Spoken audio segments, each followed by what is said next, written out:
Hello student, welcome to gaze and success point. आज हम करेंगे 12th अकाउंटेंसी का chapter 4 admission of new partner. जैसा कि आपको पता है कि हमने इस चैप्टर के 5 मेन जो एडजस्टमेंट है वो नोट करी थी। फर्स्ट डे पहली हमारी थी calculation of new profit sharing ratio, जो हमारी हो चुकी है। सेकंड थी अकाउंटिंग ट्रीटमेंट ऑफ गुडविल, ये भी हमारी हो चुकी है। आज हमारी थर्ड जो है एडजस्टमेंट हम स्टार्ट कर रहे हैं, accounting treatment for revaluation of assets and liability. तो आज हमारी थर्ड जो एडजस्टमेंट है वो हम स्टार्ट करेंगे कि जो हमारी एसेट्स और लायबिलिटी होती है उसका रीवैल्यूएशन कैसे करती हैं। तो हम स्टार्ट करते हैं इस टॉपिक को। टॉपिक हमने लिख लिया है और ये जो क्वेश्चन है इसकी थ्योरी आती है बहुत बार पेपर के अंदर, और ये जो चैप्टर है इसका क्वेश्चन थ्योरी का या प्रैक्टिकल क्वेश्चन बड़े नंबर का आता है, इसलिए मैंने इसकी थ्योरी भी अच्छे ढंग से लिखी है। और आप भी अगर इस तरह से थ्योरी लिखोगे तो आपके थ्योरी में भी पूरे मार्क्स मिल जाएंगे। तो हमारा टॉपिक है revaluation of assets and liability. तो इसके आपको ये 8 नंबर का एक क्वेश्चन तैयार हो जाता है। मैं आपको जैसे लिख रखा है वैसे अगर आप लिखोगे, तैयार करोगे इसको, तो आपके पूरे 8 नंबर इसमें आएंगे, कोई भी एक नंबर भी नहीं काट पाएगा। तो देखो मैंने थ्योरी लिख ली है पहले टाइम बचाने के लिए, अब मैं आपको समझा देती हूँ। पॉइंट बना के लिखिए मैंने, आप भी सेम इसी तरह से पॉइंट बना के लिखोगे तो आपको लर्न भी जल्दी हो जाएगी और थोड़ा सा इंप्रेशन भी पड़ेगा, थ्योरी अच्छी भी लगेगी। तो पहला पॉइंट है हमारा, when a new partner is admitted, it become necessary to revalue the assets and liability of the firm to their true and fair value। ये कह रहा है कि जब कोई नया पार्टनर बिजनेस में आता है तो ये जरूरी हो जाता है कि जो हमारी एसेट्स है और लाइबिलिटी है उसकी सही सही वैल्यू का पता होना चाहिए। यानी कि नया पार्टनर आएगा वो सबसे पहले तो बिजनेस में यही पता लगाना चाहेगा कि इस बिजनेस की जो एसेट्स है वो लायबिलिटी है वो ट्रू है या नहीं है, यानी कि उसकी फेयर प्राइस है या नहीं है। तो ये जब नया पार्टनर ये जानना चाहेगा एसेट्स और लायबिलिटी के बारे में, तो हमें एसेट्स और लायबिलिटी की जो रीवैल्यूएशन है वो करना जरूरी हो जाता है।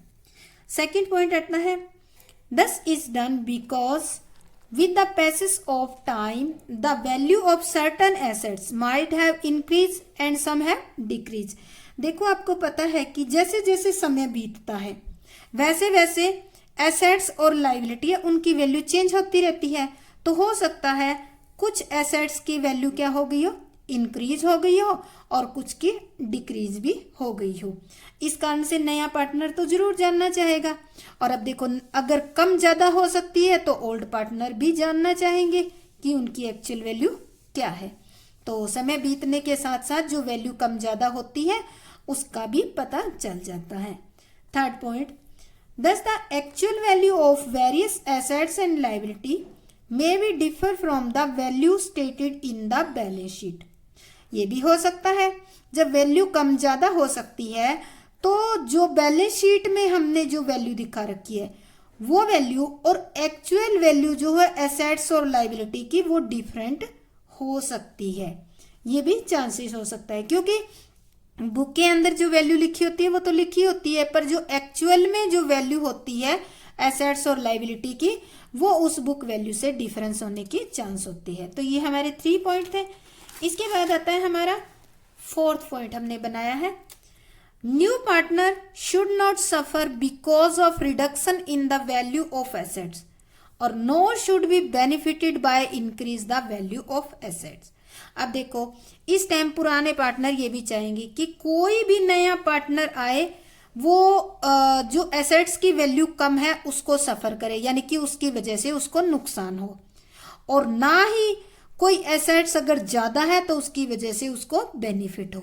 यानी कि ओल्ड पार्टनर अब ये चाहेंगे कि नए पार्टनर को ना ही तो एसेट्स और लायबिलिटी की वैल्यू चेंज होने के कारण नुकसान होना चाहिए और ना ही उसको कोई एक्स्ट्रा बेनिफिट होना चाहिए। ये भी रीजन बनता है, इसलिए हम जो हमारी एसेट्स और लाइबिलिटी है उसको रीवैल्यूड करते हैं। फिफ्थ पॉइंट हमारा आता है, thus the entire profit or loss arising from revaluation of assets and liability is divided between the old partner in their old profit sharing ratio। अब जिस दिन कोई नया पार्टनर आता है उस दिन हम एसेट्स और लाइबिलिटी को रीवैल्यूड करते हैं। रीवैल्यूएशन से क्या होगा, आपको कुछ एसेट्स बढ़ी हुई मिलेगी, बढ़ी हुई मिलेगी तो क्या होगा, आपके लिए प्रॉफिट होगा। और हो सकता है कुछ एक एसेट्स और कुछ लाइबिलिटी कम हुई मिले, यानी कि कुछ लाइबिलिटी बढ़ी हुई और कुछ एसेट्स कम बढ़ी हुई मिले, तो इससे लॉस होगा। तो कुल मिलाकर क्या होगा, अगर रीवैल्यूएशन करने से एसेट्स और लाइबिलिटी की दोबारा वैल्यू चेक करने से अगर आपको फायदा होता है या फिर आपको लॉस होता है, वो किसका होगा, ओल्ड पार्टनर का होगा। तो वो किस में डिवाइड किया जाएगा, divided between the old partner. कौन से रेशियो में, ओल्ड प्रॉफिट शेयरिंग रेशियो में। क्यों करेंगे, क्योंकि ओल्ड पार्टनर की ही एसेट्स और लाइबिलिटी थी आज की तारीख तक, ठीक है। उन्हीं की मेहनत की वजह से ये इंक्रीज या डिक्रीज जो भी हुई है उसका अगर प्रॉफिट होगा तो वो ओल्ड पार्टनर का ही रहेगा। और जब न्यू पार्टनर आता है तब तक जितने पार्टनर होते हैं वो ओल्ड कहलाते हैं, और उनका जो प्रॉफिट शेयरिंग रेशियो होता है वो ओल्ड प्रॉफिट शेयरिंग रेशियो होता है, और उसमें वो रीवैल्यूएशन का प्रॉफिट और लॉस बांट देती हैं। ये था हमारा फिफ्थ पॉइंट। सिक्स्थ पॉइंट आपका है, revaluation of assets and liability is done with the help of a new account called revaluation account। अब देखो हमने यहाँ ऊपर प्रॉफिट और लॉस का जिक्र किया था, रिवैल्यूएशन ऑफ एसेट्स और लाइबिलिटी की रिवैल्यूएशन करेंगे तो उसको कहाँ लिखेंगे, कैसे प्रॉफिट और लॉस निकालेंगे। तो इसके लिए क्या करते हैं हम, ये जो प्रॉफिट और लॉस एसेट्स और लाइबिलिटी में इंक्रीज डिक्रीज, यानी कि revaluation of assets and liability, assets और लाइबिलिटी को रीवैल्यू करने के कारण जो प्रॉफिट और लॉस हुई है उसको निकालने के लिए हम किसकी हेल्प लेंगे, एक अकाउंट बनाएंगे जिसको हम क्या कहते हैं, मैं अंडरलाइन कर देती हूँ, रीवैल्यूएशन अकाउंट कहते हैं। कौन सा अकाउंट कहते हैं, रीवैल्यूएशन अकाउंट। कई बार बच्चों क्वेश्चन के अंदर क्या होता है, ये जो रीवैल्यूएशन अकाउंट है इसका एक और नाम है, उसका नाम आ जाता है, sometime this account is called profit and loss adjustment account. कई बार क्या कहते हैं, इस अकाउंट को, रीवैल्यूएशन अकाउंट को profit and loss adjustment account भी कहते हैं। देखो profit and loss adjustment account क्यों कहा, क्योंकि हम क्या करते हैं, एसेट्स और लाइबिलिटी को रीवैल्यूड करते हैं। रीवैल्यूड करके हम क्या करते हैं, एसेट्स इंक्रीज हुई है डिक्रीज हुई है उसी को ही केवल एडजस्ट करते हैं हम। इस कारण से अगर मान लेते हैं एसेट्स बढ़ गई है तो प्रॉफिट होता है, एसेट्स कम हो गई है तो लॉस होता है। एक टाइप से जो भी एसेट्स और लाइबिलिटी इंक्रीज डिक्रीज की वजह से प्रॉफिट और लॉस होता है उसको ही हम एडजस्ट करने के लिए अकाउंट बनाते हैं। इस कारण से इसका नया नाम क्या कह सकते हैं, profit and loss adjustment account. तो आपको कंफ्यूज नहीं होना है, अगर क्वेश्चन में आ जाए रीवैल्यूएशन अकाउंट या फिर आ जाए profit and loss adjustment account, तो ये दोनों एक ही है, कोई अलग नहीं है। ये वाला जो पॉइंट है ना, ज्यादातर आपको पता नहीं होता, हो सकता है टीचर भी ना बताए कि रिवैल्यूएशन अकाउंट को प्रॉफिट एंड लॉस अकाउंट भी कहते हैं। मोस्टली जो टीच करते हैं वो यही बताते हैं कि रिवैल्यूएशन अकाउंट, रिवैल्यूएशन अकाउंट, इसका दूसरा नाम भी होता है। क्वेश्चन 1 नंबर के क्वेश्चन में भी आ सकता है, रिवैल्यूएशन अकाउंट का दूसरा नाम कौन सा है, तो profit and loss adjustment account. या फिर 8 नंबर के क्वेश्चन में ये आ जाता है, explain profit and loss adjustment account, with example कह सकते हैं या किसी भी तरीके से कह सकते हैं। तो अब देखो स्टूडेंट जो है कंफ्यूज हो जाएंगे कि ये वाला अकाउंट तो हमने किया ही नहीं, तो हम करेंगे कैसे। तो आपको कंफ्यूज होने की जरूरत नहीं है, जो रीवैल्यूएशन अकाउंट है उसका ही दूसरा नाम क्या है, profit and loss adjustment account. इसको याद कर लो अभी इसी टाइम कि रीवैल्यूएशन को प्रॉफिट एंड लॉस एडजस्टमेंट भी कहते हैं। तो ये आपको याद होगा। ये हो गए हमारे 6 पॉइंट हो गए। 7 पॉइंट में हम क्या कहते हैं, रीवैल्यूएशन अकाउंट, और इसके अंदर किसका जिक्र हो रहा है, इस प्रॉफिट एंड लॉस एडजस्टमेंट में केवल और केवल प्रॉफिट और लॉस इसी का ही जिक्र करते आए हैं। तो ऐसा अकाउंट जिसमें केवल प्रॉफिट या लॉस या हम कहे इनकम या एक्सपेंडिचर से रिलेटेड डाटा ही लिखे जाए, वो अकाउंट कौन से नेचर का होता है? नॉमिनल नेचर का होता है, नॉमिनल इन नेचर होता है, नॉमिनल नेचर का हो गया। क्वेश्चन आ सकता है कि profit and loss adjustment account है वो किस नेचर का है, तो आप सीधा सीधा बता दोगे कि नॉमिनल नेचर का अकाउंट है। 8 नंबर पे आता है therefore if there is loss due to revaluation account debit. अब देखो नॉमिनल नेचर का आ गया तो इससे आपको सीधा पता चल गया कि अगर लॉस होती है तो रिवैल्यूएशन अकाउंट को क्या किया जाएगा? डेबिट। और अगर the revaluation account result in profit, यानी कि रिवैल्यूएशन अकाउंट का रिजल्ट प्रॉफिट दिखाता है तो क्या दिखाया जाएगा? रिवैल्यूएशन अकाउंट को क्रेडिट किया जाएगा। तो देखो बुक में देखते हो तो ये आपकी छोटी सी थ्योरी दिखती है और स्टूडेंट उसको इकट्ठी सी थ्योरी होती है तो उसको ऐसे ही इतनी अच्छे ढंग से लर्न नहीं करते और उसको छोड़ देते हैं। और नुकसान क्या होता है, अगर ये क्वेश्चन आ जाता है तो वो अच्छे ढंग से इसको अटेम्प्ट नहीं कर पाते। तो इस तरह से आप 8 पॉइंट बनाकर इसकी थ्योरी को लिखो और इसके बाद इसकी एंट्री करो तो आपके पूरे पूरे नंबर आएंगे अगर थ्योरी भी होगी तो। उसमें हिंदी मीडियम के स्टूडेंट हैं वो भी इसके अकॉर्डिंग अपनी इस तरह से लाइन बनाकर कॉपी में ये पूरा क्वेश्चन नोट कर ले। इसके बाद हम करते हैं, देखो अभी हमने जिक्र किया था एसेट्स और लायबिलिटी इंक्रीज डिक्रीज होती है। तो अब मैं आपको रूल बताती हूँ कि कब एसेट्स डिक्रीज होएगी इंक्रीज होएगी, और ये नॉमिनल अकाउंट का आ गया तो इसका रूल भी आपको पता होना चाहिए, यानी कि किसको कब डेबिट किसको कब क्रेडिट करते हैं। तो मैं एसेट्स लायबिलिटी के साथ साथ आपको कैपिटल अकाउंट का भी रूल बता देती हूँ ताकि आपको अभी अकाउंट बनाने पड़ेंगे और आपको उसमें दिक्कत ना आए। कैपिटल अकाउंट, तो ये 3 जो है चीजें आपके सामने दे रखी है। अब इन 2 चीजों का तो आएगा कि आप कब रिवैल्यूएशन अकाउंट में एसेट्स और लायबिलिटी को लिखो। ये थोड़ा सा अलग है, इसको मैं साथ में अटैच करके समझा रही हूं आपको एडवांस नॉलेज देने के लिए। तो देखो रिवैल्यूएशन अकाउंट में जब हमारी, मैं इसको 2 पार्ट में डिवाइड कर लेती हूं ऐसे, जब एसेट्स हमारी बढ़ती है, ठीक है, इस पॉइंट पे मैं लगाऊंगी जब एसेट्स इंक्रीज होती है, इंक्रीज होएगी तो हम क्या करेंगे? रिवैल्यूएशन अकाउंट में क्रेडिट करेंगे। क्या करेंगे? रिवैल्यूएशन अकाउंट में क्रेडिट करेंगे। मैंने रिवैल्यूएशन को शॉर्ट में लिखा REV, रिवैल्यूएशन अकाउंट। जब आपकी एसेट्स बढ़ती है तो आपको सीधा सीधा पता है कि एसेट्स बढ़ गई तो आपको फायदा हो गया, तो रिवैल्यूएशन अकाउंट को क्या करेंगे? क्रेडिट। और जब आपकी एसेट्स डिक्रीज हो जाती है तो क्या करोगे? रिवैल्यूएशन अकाउंट को आप क्या कर दोगे? डेबिट कर दोगे। क्या करोगे? रिवैल्यूएशन अकाउंट को डेबिट कर दोगे। सेम इसी तरह से लायबिलिटी में होता है, इसे अपोजिट होगा लायबिलिटी में। जब लायबिलिटी आपकी इंक्रीज होती है, लायबिलिटी क्या होगी? इंक्रीज होगी, तो जो आपका रिवैल्यूएशन अकाउंट है वो क्या होगा? डेबिट हो जाएगा। अब बताओ डेबिट क्यों होता है? क्योंकि अगर आपकी लायबिलिटी इंक्रीज होती है तो आपको ज्यादा पे करना पड़ता है। मान लेते हैं कोई एक आपका क्रेडिटर था, आप तो उसको 10,000 रुपए लिखे बैठे थे कि हमें उसको 10 देने हैं, पर उसके बाद में उसने बताया कि मुझे आपसे 12,000 रुपए लेने हैं, तो 2,000 रुपए और पता चला आपको पे करने हैं। तो जो 2,000 रुपए और पे करने हैं तो क्या फायदा है आपको? नहीं है, नुकसान है। तो इस कारण से कोई भी लायबिलिटी इंक्रीज होती है तो उससे रिवैल्यूएशन अकाउंट को क्या करते हैं? डेबिट। और अगर डिक्रीज होता है तो क्या करते हैं?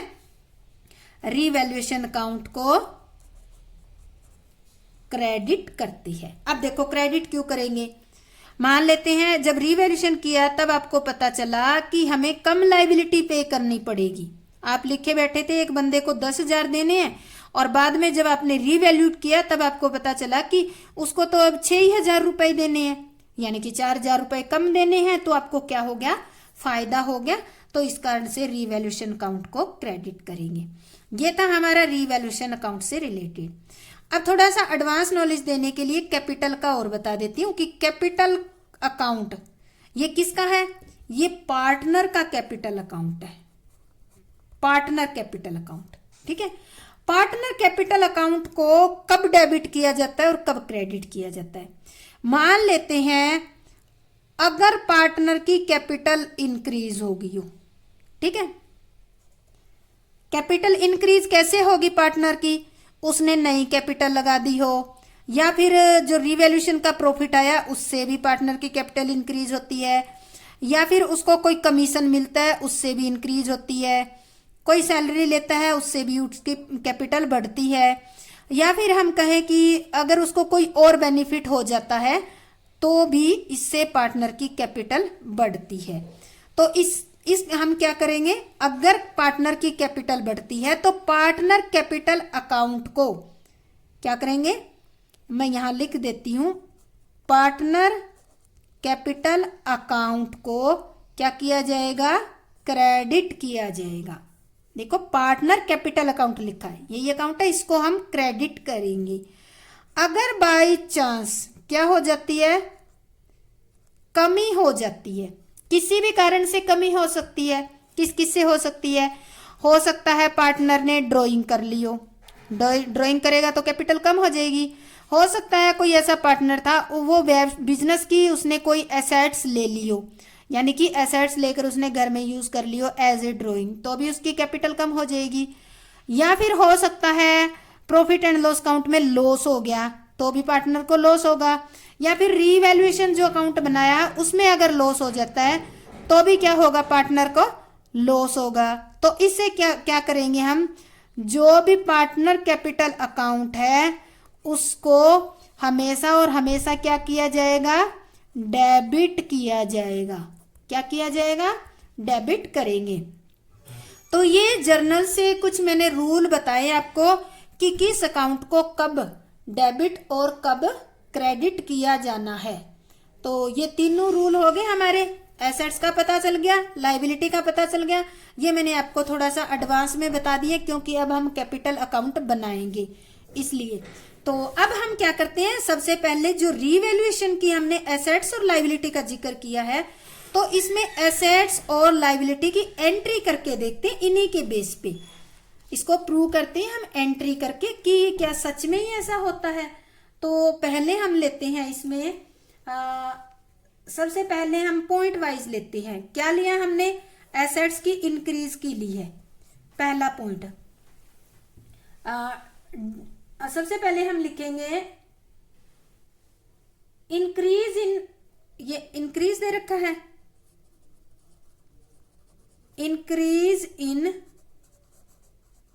Value of assets. अगर एसेट्स की वैल्यू इंक्रीज हो जाती है तो रिवैल्यूएशन अकाउंट को क्या करना है, क्रेडिट करना है। तो एंट्री क्या करेंगे हम, एंट्री हम करेंगे इसमें रिवैल्यूएशन अकाउंट को क्रेडिट किया जाना है। तो जो भी एसेट्स, अब देखो एसेट्स हमारी कई तरह की होती है, जो भी एसेट्स आएगा उसका नाम लिख देंगे, पर मैं यहां केवल एसेट्स वर्ड लिख रही हूं। तो एंट्री करेंगे assets account debit to revaluation account, और एक और क्या नाम बताया था, मैं साथ के साथ वो भी लिख रही हूं, P&L एडजस्टमेंट अकाउंट। तो यहां क्या करेंगे, इसकी एंट्री को लिख देंगे। और नरेशन में क्या लिखेंगे, इसके increase in the value of assets लिख दिया हमने। जब एसेट्स की वैल्यू इंक्रीज होती है तो हमने क्या लिया था, इंक्रीज, रिवैल्यूएशन अकाउंट को क्रेडिट किया था। तो इस तरह से एंट्री करेंगे, assets count debit to revaluation account, या फिर हमने इसका दूसरा नाम profit and loss adjustment.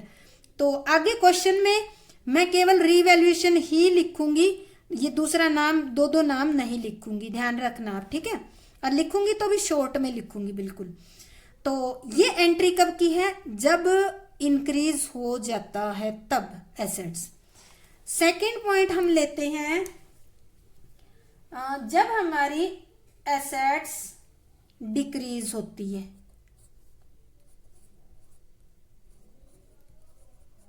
Decrease in the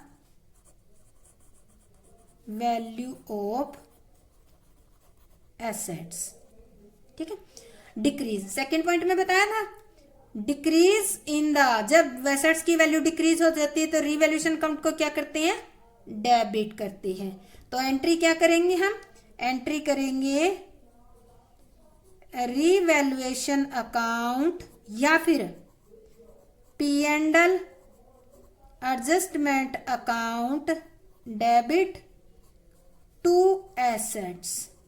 ये जो मैं एसेट्स नाम लिख रही हूं उसकी जगह क्या करना होगा, आपको जो भी एसेट्स दी होगी उस एसेट्स का नाम लिखना है। फॉर एग्जाम्पल ये होगी प्लांट, मशीनरी, बिल्डिंग, जो भी है, डेटर, जैसे भी है, जो भी एसेट्स होगी उसका नाम लिखना होगा। तो यहां पर हम लिखेंगे क्या हुआ है, डिक्रीज हुई है, decrease in the value of assets. तो इस तरह से दो को हमने किया। अब देखो, अगर एसेट्स इंक्रीज होती है तो रिवैल्यूएशन अकाउंट क्रेडिट, अगर डिक्रीज होती है तो रिवैल्यूएशन अकाउंट डेबिट। हो गया हमारा एसेट्स का। अब देखो, कई बार क्या होता है कि क्वेश्चन के अंदर आपकी एसेट्स जो आपकी बुक है उसके अंदर लिखी ही नहीं होती, यानी कि रिकॉर्ड ही नहीं होती। तीसरे पॉइंट में हम करेंगे, अगर अनरिकॉर्डेड एसेट्स आपको मिल जाती है, हम थर्ड पॉइंट लिखेंगे, इफ फाउंड अनरिकॉर्डेड एसेट्स। अगर आपको, जब आप रीवैल्यूएशन करने लगे तब आपको पता चला कि कोई एक ऐसी एसेट्स है, फॉर एग्जांपल लेते हैं कंप्यूटर हो गया, कोई फिटिंग एंड फिक्सचर का कोई हो गया, तो उस टाइम आपको पता चला कि हमारा एक 5,000 रुपए का ऐसा कंप्यूटर था जो बुक के अंदर रिकॉर्ड ही नहीं था, रिकॉर्ड नहीं था, तो अब वो मिल गया है। अब मिलने से क्या होगा, आपकी जो एसेट्स है वो क्या होगी, इंक्रीज होगी या डिक्रीज होगी, तो आपकी एसेट्स इससे इंक्रीज हो जाएगी। इंक्रीज होगी तो आपको रूल क्या बता रखा है, रिवैल्यूएशन अकाउंट क्रेडिट होगा। तो हम लिखेंगे assets account debit to revaluation account और P and L adjustment account. तो यहां हम लिख देंगे, एंट्री कर देंगे। अब यहां लिख देंगे फाउंड अनरिकॉर्डेड एसेट्स। सिर्फ फाउंड लिखा है मैंने, कोई भी जैसे computer found as a unrecorded assets, किसी भी तरीके से आप नरेशन में इसकी इंफॉर्मेशन दे दोगे। नरेशन का मतलब क्या होता है कि हर एक बंदे की अपनी अपनी अलग अलग तरीके से लिखने की आदत होती है। मेन इसका नरेशन का मतलब ये होता है कि जो आपने एंट्री की है उसकी आप इंफॉर्मेशन दे दो इसके अंदर, बस इतना ही नरेशन का काम होता है। इसकी पूरी डिटेल बताना वो आप क्वेश्चन में दे रखा है, सेम वहीं से लाइन उठाकर भी लिख सकते हो, अपनी तरफ से भी कोई शॉर्ट करके लाइन भी बना सकते हो। आपका मकसद क्या होना चाहिए, ये जो एंट्री है इसको आप एक्सप्लेन कर दो कि ये एंट्री इससे रिलेटेड है। तो देखो ये हमारी क्या होगी, एसेट्स से रिलेटेड। अब आता है हमारा सेकंड पॉइंट जो है वो किससे रिलेटेड है, लायबिलिटी से रिलेटेड। लायबिलिटी का पहले हम एक बार नजर मार लेते हैं हमारे क्वेश्चन पे, हमने क्या लिया था इसके अंदर, रूल सीखे थे तब। अगर लायबिलिटी क्या होती है, इंक्रीज होती है, लायबिलिटी क्या होगी, इंक्रीज होएगी, तो क्या करेंगे हम, रीवैल्यूएशन अकाउंट को डेबिट, और अगर लायबिलिटी डिक्रीज होएगी तो क्रेडिट। अब इंक्रीज होएगी तो आपको पता है कि आपको ज्यादा पे करने पड़ेंगे, तो आपको नुकसान है, रीवैल्यूएशन अकाउंट क्या नॉमिनल अकाउंट है तो डेबिट करेंगे। और अगर कम होएगी तो आपको कम पे करने पड़ेंगे, आपको फायदा हो गया तो रीवैल्यूएशन अकाउंट आपका नॉमिनल अकाउंट है, नॉमिनल अकाउंट में आप क्रेडिट कर दोगे। तो हम इसकी एंट्री करते हैं इसके अंदर। फर्स्ट हम लेते हैं फॉर इंक्रीज इन द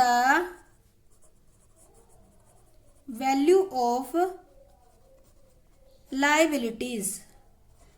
अगर लायबिलिटी इंक्रीज होती है तो आप किस तरीके से एंट्री करोगे। तो आपको अभी बताया कि लायबिलिटी इंक्रीज होती है तो क्या होता है आपके लिए, लॉस होता है। लॉस होता है तो क्या होता है, रीवैल्यूएशन अकाउंट को हमें डेबिट करना पड़ेगा। तो हम एंट्री करेंगे रीवैल्यूएशन अकाउंट, या दूसरा नाम हम लिख देते हैं P&L एडजस्टमेंट अकाउंट, और टू क्या थी हमारी, कोई भी लायबिलिटीज लिख देंगे, लायबिलिटीज अकाउंट। अब लायबिलिटी में यहाँ पर जो भी लायबिलिटी होगी, फॉर एग्जाम्पल यहाँ हो सकता है क्रेडिटर हो सकता है, आउटस्टैंडिंग एक्सपेंसेस हो सकता है, कोई भी मान लेते हैं कोई लोन हो सकता है, कोई भी हो चाहे, पर वो कैसी होनी चाहिए, लायबिलिटी। अगर वो इंक्रीज हो रही है तो रीवैल्यूएशन अकाउंट को आपको डेबिट करना ही पड़ेगा। तो इसमें नरेशन हम क्या लिखेंगे, increase in the value of liability. हो गया हमारा। सेकंड हमारा पॉइंट आता है इससे अपोजिट, हम लिख लेते हैं फॉर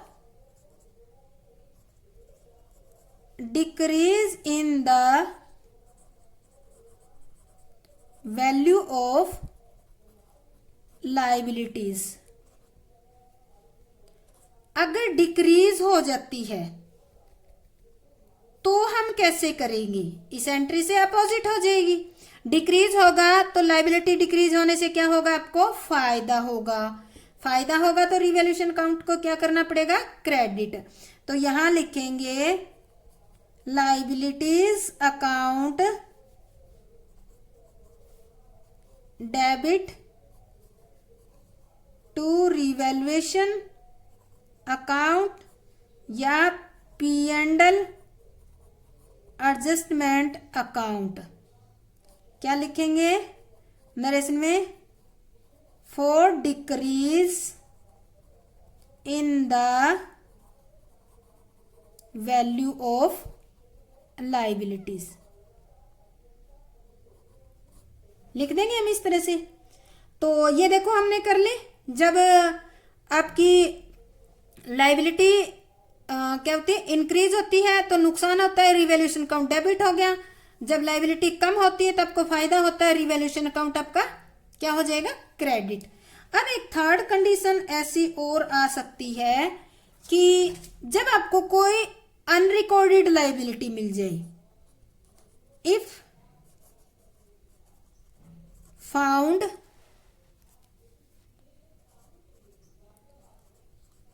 अनरिकॉर्डेड लायबिलिटी। देखो अगर अनरिकॉर्डेड कोई लायबिलिटी मिल गई तो आपको क्या करना पड़ेगा, जैसे एसेट्स को आपने किया था रिकॉर्ड, सेम उसी तरह से इसको भी रिकॉर्ड करना पड़ेगा। अब रिकॉर्ड करना पड़ेगा तो आपको पे भी करना पड़ेगा। अगर आप ज्यादा पे करोगे तो आपको क्या होगा, इसमें लॉस ही होगा। लॉस होगा तो रिवैल्यूएशन अकाउंट को क्या किया जाएगा, डेबिट किया जाएगा। तो इसमें हम एंट्री करेंगे रिवैल्यूएशन अकाउंट, या आप कह लो P&L एडजस्टमेंट अकाउंट डेबिट, और टू क्या करेंगे, यहाँ पर हम लिख सकते हैं अनरिकॉर्डेड लाइबिलिटी लिख रही हूँ मैं, अनरिकॉर्डेड लाइबिलिटी। ये मैंने अनरिकॉर्डेड लिख दिया वर्ड, अदरवाइज लिखने की जरूरत नहीं है, अनरिकॉर्डेड लाइबिलिटी। तो अब इसको क्या नरेशन करेंगे हम, फाउंड, कैसी लाइबिलिटी मिली है, अनरिकॉर्डेड, अनरिकॉर्डेड लाइबिलिटीज हो गया हमारा। तो इस तरह से हम क्या करेंगे, इसकी एंट्री कर लेंगे। तो देखो अभी आपने थ्योरी कर ली, थ्योरी के बाद 6 एंट्री कर ली। अगर 8 नंबर का क्वेश्चन आता है तो ये थ्योरी प्लस अब हम करेंगे इसका परफॉर्मा। परफॉर्मा भी आपको दिखाना पड़ता है। अगर 8 नंबर का क्वेश्चन आ जाता है तो ये क्वेश्चन अगर हम इतना काम करेंगे तब जाकर हमारा ये क्वेश्चन जो है पूरा होगा। तो मैं परफॉर्मा बना लेती हूँ। यहाँ पर इसकी कितनी साइड होगी आपकी, 2 साइड होगी इसकी। एक तो होगी डेबिट साइड और दूसरी क्या होगी, क्रेडिट साइड। लाइनें टेढ़ी लग रही है मेरे से, तो हम यहाँ लिख देते हैं डेबिट साइड और ये कौन सी होगी, क्रेडिट साइड। अकाउंट कौन सा बना रहे हैं हम, रीवैल्यूएशन अकाउंट। तो हम नाम लिख देते हैं रीवैल्यूएशन अकाउंट। दूसरा क्या नाम बताया था वो भी मैं लिख देती हूँ, P&L एडजस्टमेंट अकाउंट। ये मैं बार बार आपको याद करवाने के लिए लिख रही हूं, तो ये इतनी बार लिखूंगी तो क्या होगा, आपको लर्न हो जाएगा। तो यहां क्या लिखेंगे हम इस कॉलम में, पर्टिकुलर। यहां क्या लिखेंगे, अमाउंट, किसमें, इन रुपीज में। और यहां भी हम पर्टिकुलर लिखेंगे और यहां भी हम अमाउंट लिखेंगे इन रुपीज में। तो देखो अभी हमने किया था कि एसेट्स और लायबिलिटी। सबसे पहले हम एसेट्स का उठा लेते हैं। एसेट्स जब इंक्रीज होती है तो आपको क्या होता है, फायदा होता है। तो हम क्या करेंगे, एंट्री करेंगे बाय इंक्रीज इन एसेट्स। ठीक है, लिख देंगे। दूसरा हमने क्या लिया था, एसेट्स डिक्रीज होती है तो क्या होता है, लॉस। तो डेबिट साइड में लिखेंगे to decrease in the assets, यहां पे लिख देंगे। अब एसेट्स इंक्रीज लिख ली, डिक्रीज। एसेट्स की एक कंडीशन और आई थी, अनरिकॉर्डेड एसेट्स। अगर अनरिकॉर्डेड एसेट्स मिलती है तो हम लिखेंगे बाय अनरिकॉर्डेड एसेट्स, लिख देंगे यहां पर। तो ये क्या हो गया हमारा, एसेट्स और लायबिलिटी का। एक बात और बता दूं, जब वहां हमने एसेट्स इंक्रीज हो रही थी तब हमने क्या बताया था आपको कि रिवैल्यूएशन अकाउंट को क्रेडिट करेंगे। तो हमने देखो रिवैल्यूएशन अकाउंट बना रहे हैं, इसके क्रेडिट साइड में ही लिख रही है।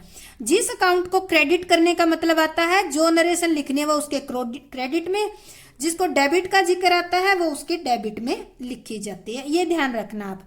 एसेट्स का हो गया इंक्रीज, डिक्रीज और अनरिकॉर्डेड। इसके बाद आया नंबर हमारा किसका, लायबिलिटीज का।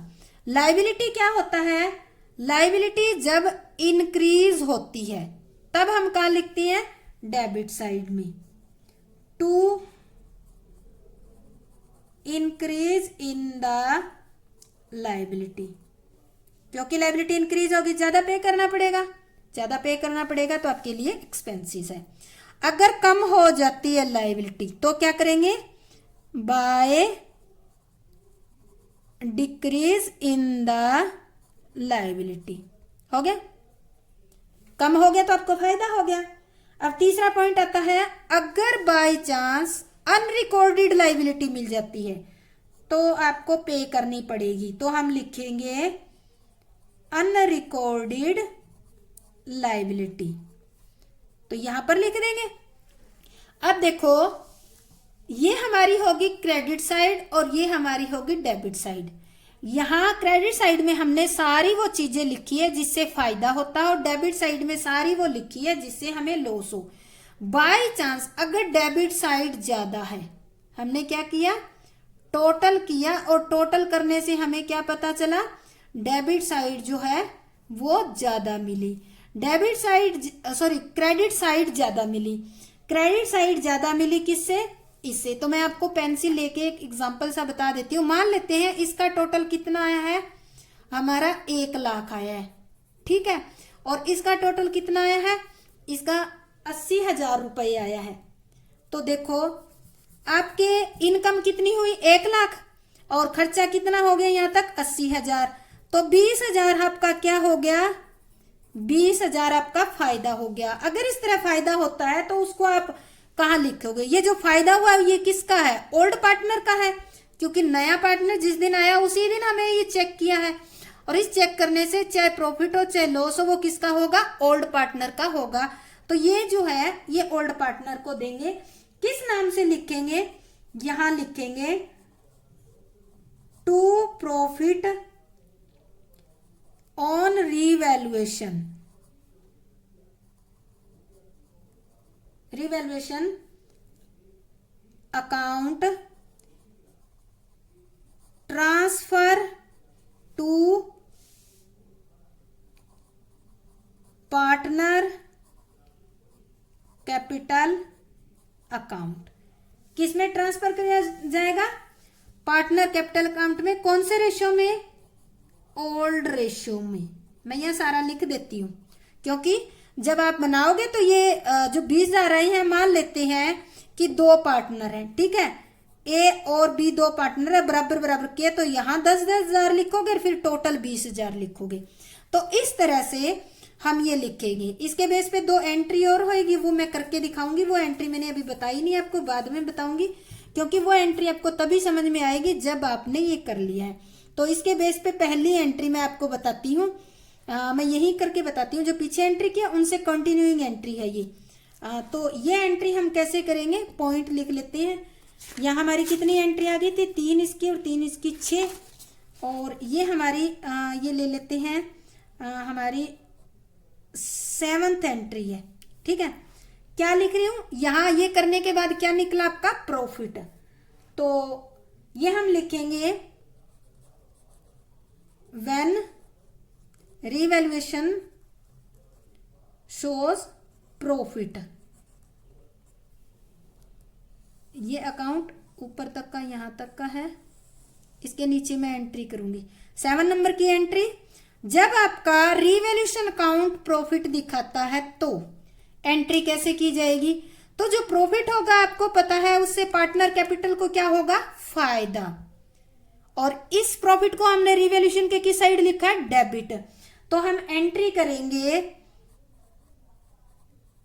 Revaluation account debit to old partner capital account, यहां लिख देंगे हम, और यहां पे लिखेंगे